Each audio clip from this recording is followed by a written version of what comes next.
Good morning, ladies and gentlemen. My name is Saif, and I would like to welcome all of you on behalf of the Institute of Regional Studies, Islamabad. We thank you all for your presence. Please rise for the national anthem of Pakistan.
Now we're going to commence with a few verses from the Holy Quran. بسم الله الرحمن الرحيم الرحمن علم القرآن خلق الإنسان علمه البيان الشمس والقمر بحسبان والنجم والشجر يسجدان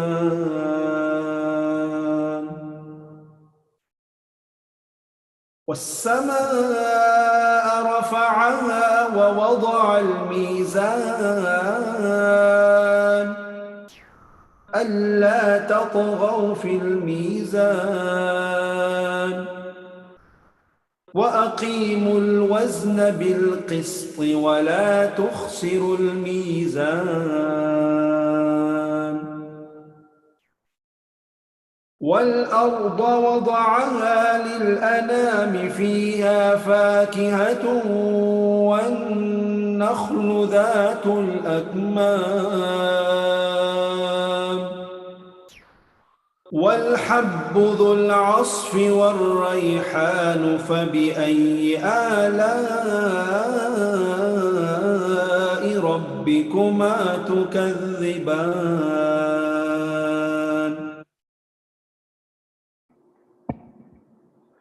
Year in, year out, the Institute of Regional Studies has been performing its foremost duty of enlightening the masses with regional developments, and the past year has been no different.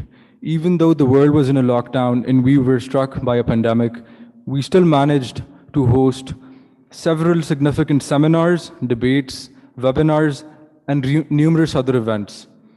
Today, we have with us renowned scholar, Dr. Rifat Hussain Sayyid, who's also a member Board of Governors of the Institute of Regional Studies and is our guest of honor today.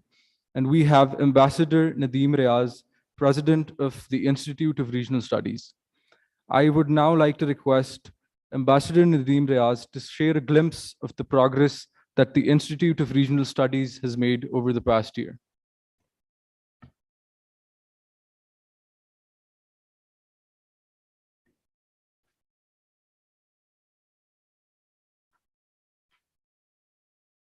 Bismillah ar-Rahman ar-Rahim and Assalamu alaikum.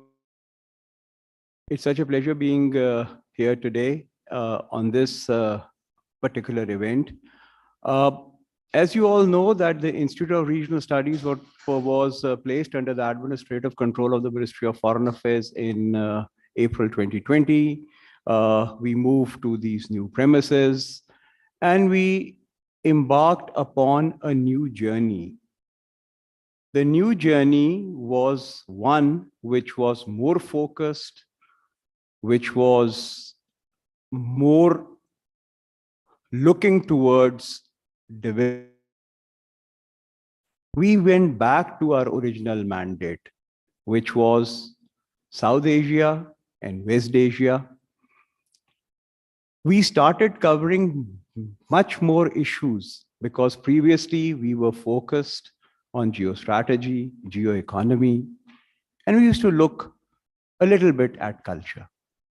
But now we are looking at demography, we are looking at education, we are looking at health, culture, religion, because in today's world, you have the traditional elements of security and you have the non-traditional elements of security.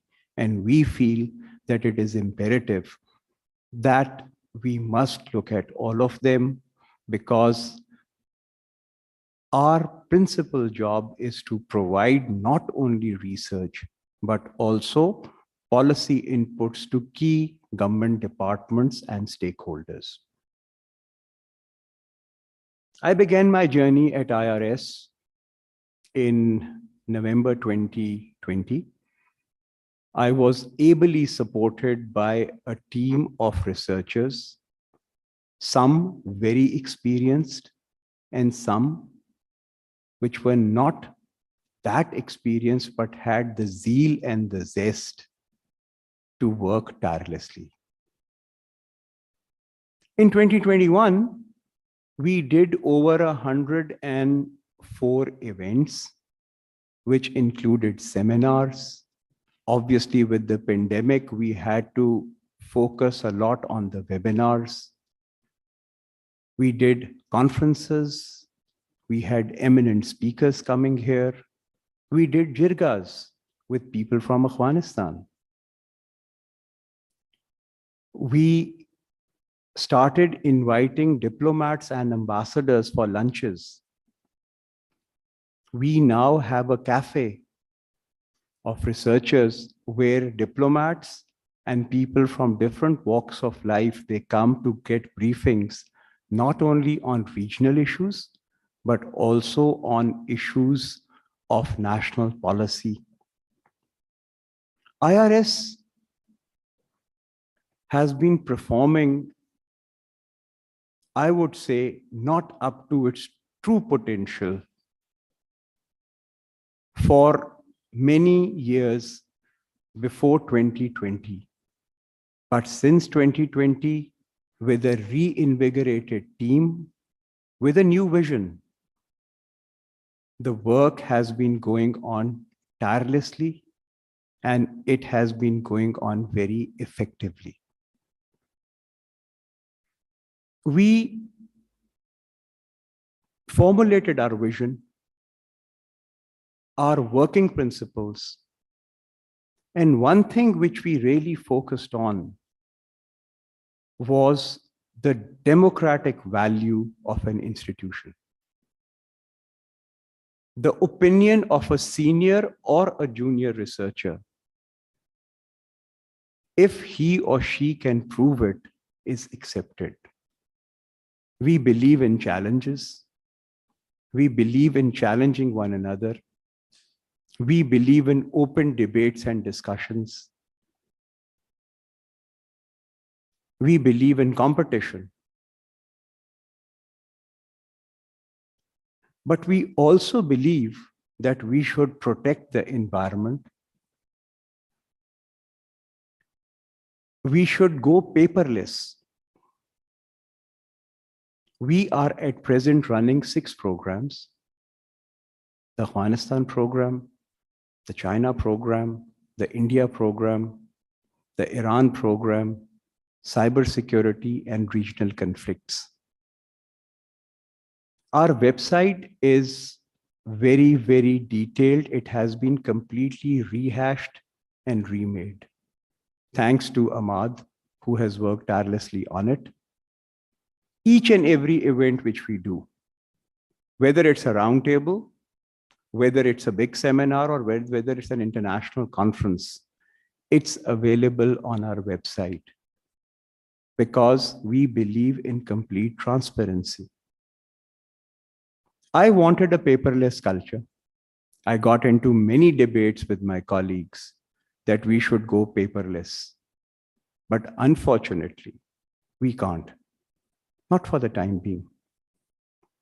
Because some of you may ask us the question that why did we need to publish this book when all information was available on the website? This particular book, which is a new publication of IRS, and inshallah, it will be published every year, is the yearbook. It's a complete account of all the events which we have held. It's just not pictures, it's even details of the events. So by looking and reading this, you would exactly know what has been going on in this particular institution. Like I said, we believe in transparency. So it is very transparent what we do. I must say that we were ably supported by the Ministry of Foreign Affairs, by people in the government, by ministers, by parliamentarians, by academics who came here. They gave us their time. They shared their views and thoughts. And they were gracious enough to take very, very pointed questions from the audience. We like criticism. We were criticized. We were asked to do more. We were asked to redouble our efforts, and we did that. And what you have in front of you is the result of those efforts in 2021. We were able to reorganize internally. We have become a very modern organization. We are an organization in which there is a large presence of women. We are an organization which now runs on very modern lines and on very modern values and systems. Inshallah, we will become paperless, but I think that will take a while. Our publications are now on track. And today, I feel humbled and honored due to the presence of Dr. Rifat. It takes me back 37 years when, as a young Foreign Service probationer, not even a confirmed officer, a probationer, he used to come and teach us international relations. Little did I know that after 37 years, he will be on the board of governors of this prestigious institution. Sir, thank you very much for teaching us, for guiding us, and for supporting this particular institute. We are deeply indebted to you for this. Bureaucrats, diplomats, they have been a source of support to us. And we have with us today former Secretary Commerce, Mr. Qasim Niaz. Sir, thank you for your support. You are also on our board on the editorial board. Then we have Ambassador Shah Jamal, who has been associated with the National Defense University for over 3 years, and he has been a constant support for this institute, as well as he has been guiding us. It will be very difficult to take all the names of the people who have made this institution what it is today. It's not only the researchers, it is the support staff. It's the people who work tirelessly. It's the people who make all these events possible. And I think most importantly, what we now have is we have a very, very thinking research team. All events are thought, planned, discussed. And in the last 1.5 years, we now have over eight international collaborations, over 27 domestic collaborations. And the most important thing is that all these collaborations are active. We work with our partners, we work with embassies, we work with international organizations, we work with the civil society. And our aim is to spread one message, the message of Pakistan. What we are, what we aim for, and to clear any misperceptions which are there in the minds of people, whether they are in Pakistan or abroad. We interact with our global partners. We interact with think tanks in Europe, the United States, as well as in South Asia, to bring in their viewpoints, to convey our views, because I think that is what our basic aim is, to do research, to do independent research. And in the last 2 years, we've also been given, or we are giving, invaluable advice to the National Security Division, to the Ministry of Foreign Affairs, and other organizations in Pakistan. Lastly, I would like to thank my team, because IRS today is what this team has made it into. I'm just there to guide. I'm not a researcher. So thank you, Team IRS, the team of researchers, the support staff, because this institution could not be where it is today without your help, your assistance, and your hard work. Thank you very much. I hope this particular publication will shed light on all the events which we have done in 2021. Thank you very much.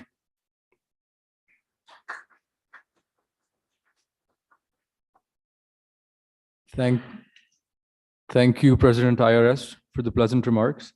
Now I'd like to request Dr. Rifat Hussain, our chief guest for today, to please tell us about his work experience with the Institute of Regional Studies.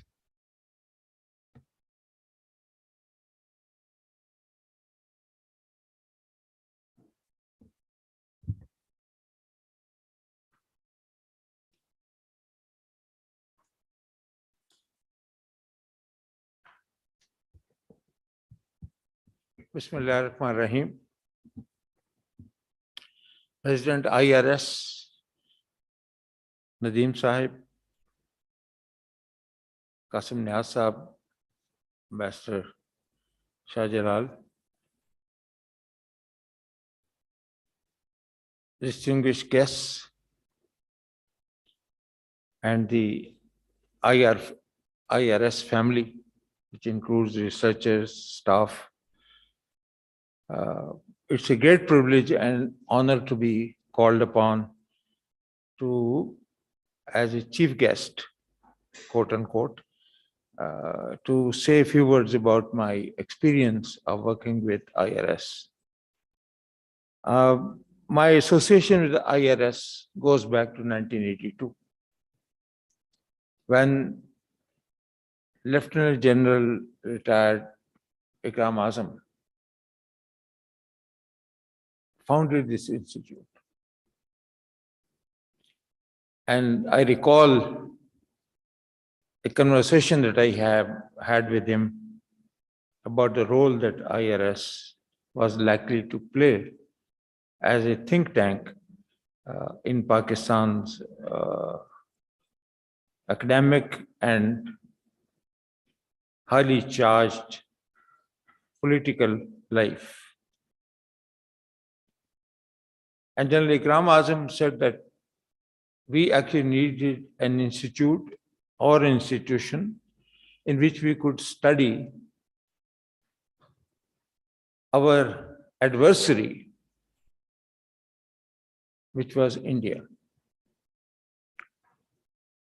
And I asked him that besides India, Pakistan has many other neighbors with whom we have difference of opinion. I was thinking of Afghanistan because Soviets had just moved 3 years earlier into Afghanistan and the Soviet-Afghan war was going on. He said, yes, but none of our neighbors is perceived as an existential threat to Pakistan. He was absolutely clear. And he wanted to devise strategies and a template for Pakistan to deal with India as our strategic competitors. So that is how my work began.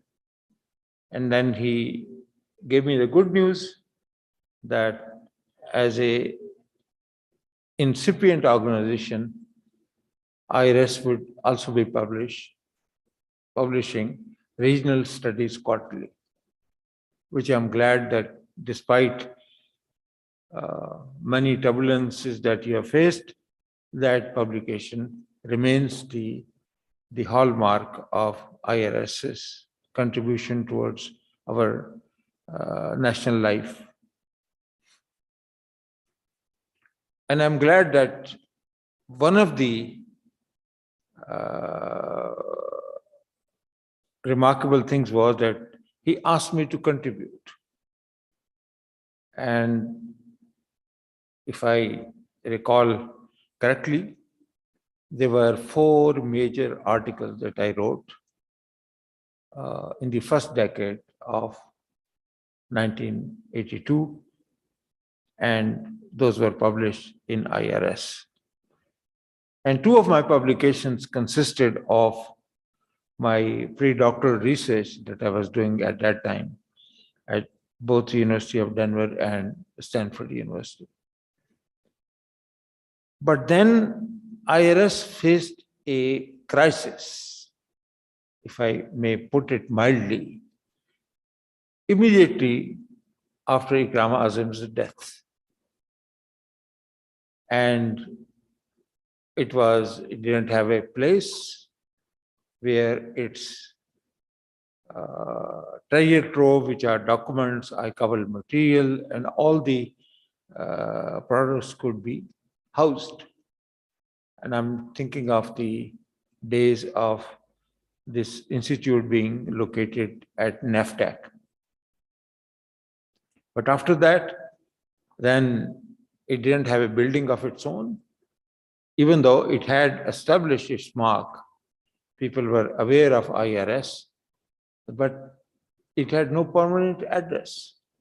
And I'm so glad, so happy to see that finally it has found a home where its researchers can work and where its archival material can easily be secured and deposited, and there's no threat of hiring a building or moving on because the people who lend you their premises, they are unhappy with you.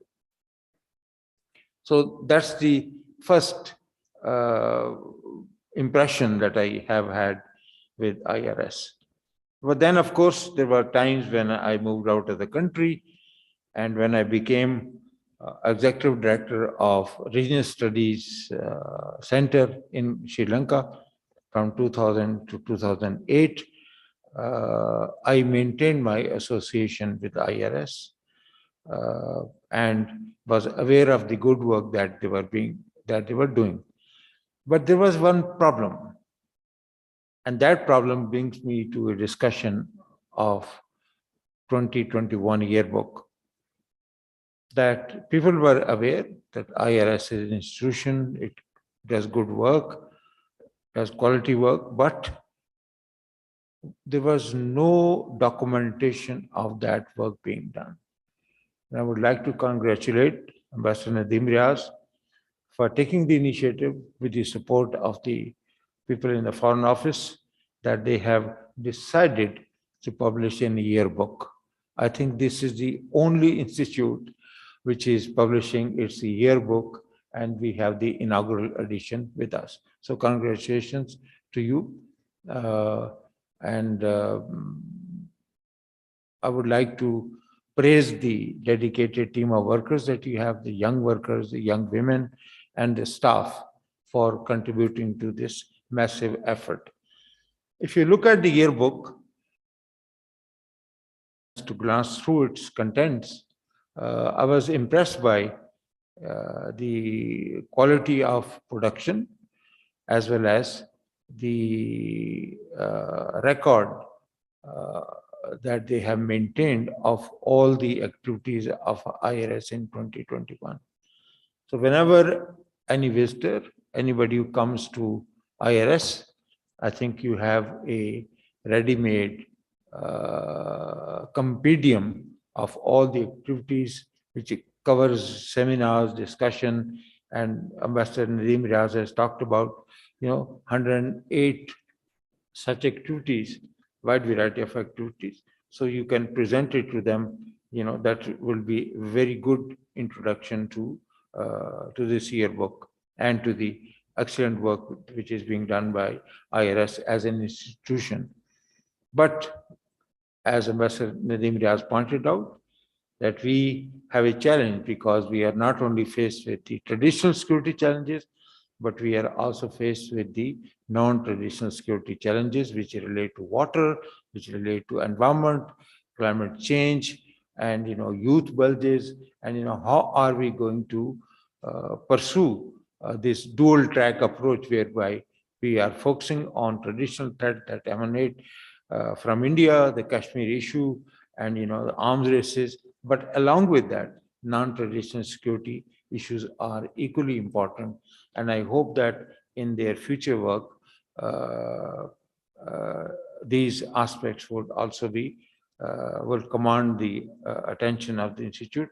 But one thing is very important is that ever since Ministry of Foreign Affairs took control of this Institute, there are resources that they have provided, which include this building, where I have been a regular visitor when the Foreign Service Academy was located in this building, and I used to come here very frequently, and I still lecture at the Foreign Service Academy, which is now located in the old Chinese building. So you have a great challenge, but the uniqueness of IRS is that it focuses on the region. It focuses on India, it focuses on the SAARC region and the multiple challenges that this region faces, and suggests, it at least suggests to me that IRS is the place where researchers can come and go and benefit from its wonderful archival resource. I brought my students about a month ago to the Institute, and they went back very impressed. And surprisingly, there was an identity crisis. When I asked my students, do you know where IRS is? Only 2 students knew where it was. But I asked them, have you been inside the Institute?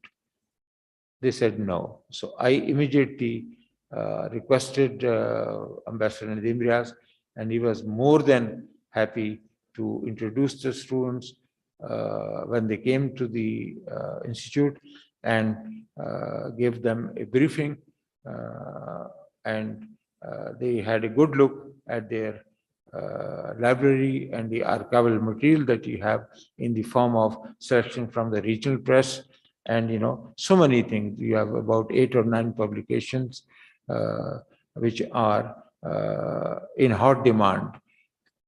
And I would encourage you to please engage and intensify your efforts to give a projection to IRS by inviting students from different universities. In the Islamabad area alone, there are at least 30 or 35 public universities where students, we are very bright, and you should engage with them, you should interact with them more frequently so that your work gets the broader dissemination. So these were some of the off-the-cuff remarks that I wanted to make.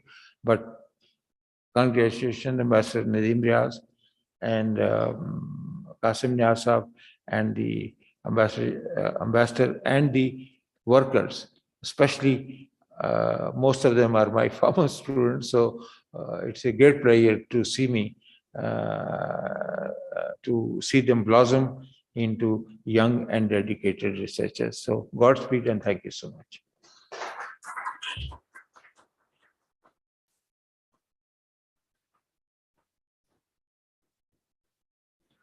Thank you very much, Dr. Rifat Hassan, for the kind remarks. Now I'd like to request Team IRS onto the stage for a group